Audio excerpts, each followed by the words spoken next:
Okay, we got a video today. Today, we got a video today, okay?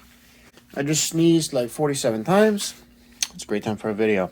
Okay, today we're going to talk about everything you need to start doing pours yourself. Want some gloves? I'm using these straws for stirring. You can use anything, spoons, you know, those little sticks that I can't think of the name of. You're gonna need cups, popsicle sticks. You're gonna need a level. This is optional, but it does help. Canvas, I have a 12 by 12 here. It's pretty basic quality. I think it's probably among the cheaper canvases. You wanna make sure it's tight. If it's loose, the paint could pour. So you want a nice tight canvas. And I also have these two blocks underneath it, and that is actually so when the paint drips off, it doesn't glue this shit to the bottom there.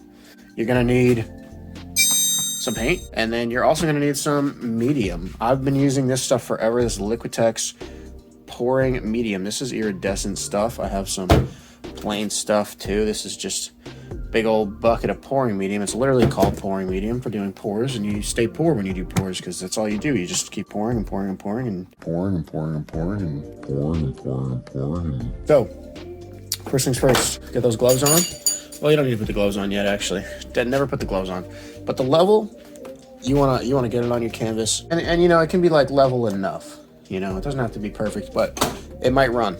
And I get your fucking gloves on. All right, let's talk about color choice and paint choice. I'm using the baseline tube paints, not the little craft paints. Those are not going to work out too good. You want to choose probably at least 4 colors. If you want to do 3 colors, you can do 3 colors. I like 4 colors, but I'm going to do 5 or 6 for this pour because, you know, they mix together and they'll create new stuff, and that's really fun.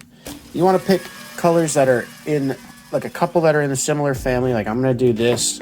I'm going to do this neon pink, neon yellow, this yellow. So we have these 3 already. So we got these, and these are all kind of lighter. So I want a little bit of contrast, and I'm thinking some of this blue might make it pretty cool. And this is going to mix. Now these blues and purples like this that are deep, really deeply shaded like that, they're gonna take over. So you don't want to put too much in there. The colors are really up to you. You know, there's no real wrong answers. Just don't do brown and black. It's not gonna work out. So once you get your colors picked out, you're gonna put just a bit of paint at the bottom, and the ratio between paint to medium is gonna be maybe 1/3 paint, 2/3 medium. Just like that, like a little bundle down there. So we got all our colors in our little cups here. What we're gonna do, I'm gonna go ahead and pour some in here.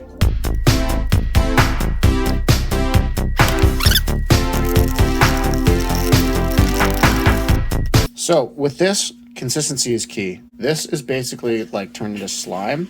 You want it to really run. You want it to run off the brush much easier. So this needs more medium. So I'm gonna add a little bit more. So if it's still too thick, what you can do is just add some water. The consistency you're looking for is it to just pour off and just barely leave a trace of where it lands on the surface of the paint. Like that. You see it landing down there? See it in there? So you're just landing, leaving a little lump. That's the consistency you're looking for.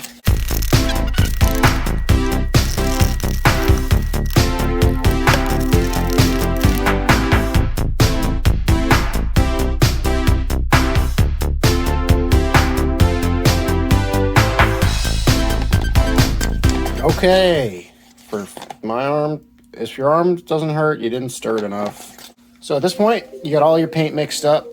You got all your colors here. You're gonna need one more empty cup, and I'm gonna do a super simple technique. I'm gonna pour them all in one cup. You know, you can pour them out individually. You can put them into squeeze bottles. There's a million things you can do.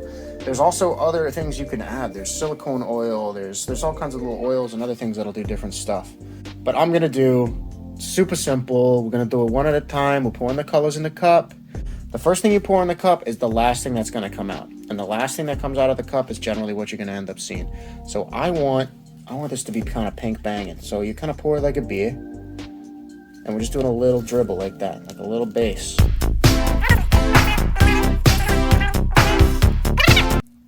So once you get off the phone with your girlfriend, you pour a little white in there. That's whippy white. You better be nice, you little bitch. So I got white in there. And you want to pour colors that are going to be near each other on the color wheel. So I'm putting blue right in on that white because, you know, everybody knows blue is right next to white.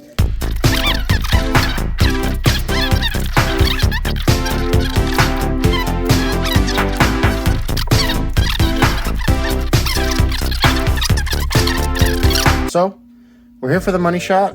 We're going in now. We got the camera set up. We got the light on. Cool thing about this is that anybody can do it. Anybody can do it, and there's a million ways to do it. There's all kinds of experiments to do. I highly recommend buying yourself some of this stuff and then going for it. It's really, really fun. So I'm gonna do just like I'm just gonna pour it out. There's a lot of techniques you can learn with the pouring, and you know I'm just gonna find out here. Oh, you see the colors start to come out. The green's kind of dominating. You can get this kind of wiggle technique going.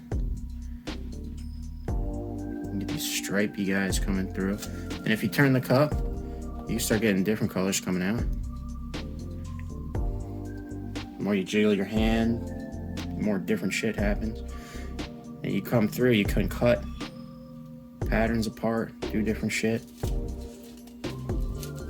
So it might look like you don't have enough, but believe me, you will, because this next part is kind of the tricky part here. Now is the tilty part. So you want to tilt it and not let too much paint escape, as long as you can help it.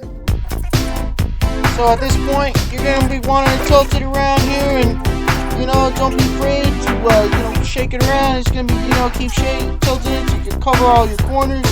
You're going to lose some paint. Don't be afraid to use your hands to get those corners.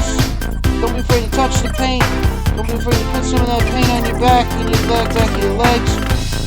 And at this point, you're going to be wanting to shaking your hips around, maybe just getting everything all set and ready to go. It's not so bad, right? It's pretty cool. That green made it pretty weird, and I got enough to make another video, so I guess that's what I'm going to have to do. At this point, you're going to want to let this dry, and hopefully it stays, you know? And then you got a solid piece, you know, finished up. Good job. Happy birthday, guys.